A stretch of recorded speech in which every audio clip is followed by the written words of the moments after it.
ఇంట్లో ఇడ్లీ రుబ్బు ఉంటే చాలండి. ఈవినింగ్ స్నాక్స్ అయితే రెడీ చేసుకోవచ్చు. పునుకులు గాని, పకోడీ గాని వేసుకుంటే క్రిస్పీగా చాలా టేస్ట్‌గా వస్తాయి.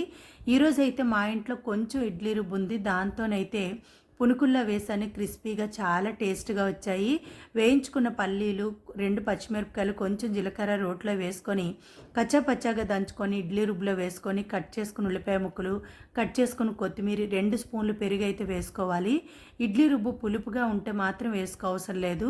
తురుముకున్న క్యారెట్, కట్ చేసుకున్న కరివేపాకు, స్వీట్ కార్న్, టేస్ట్‌కి సరిపోయినంత ఉప్పు, ధనియాల పొడి, నల్ల మిరియాల పొడి వేసుకొని బాగా కలుపుకొని మరుగుతున్న ఆయిల్‌లోని పునుకుల్లా గానీ, పకోడీ గానీ వేసుకొని బాగా ఫ్రై చేసుకున్న తర్వాత ప్లేట్‌లో తీసుకొని తింటే ఉంటుందండి టీతోని. క్రిస్పీగా చాలా టేస్ట్‌గా ఉంటుంది.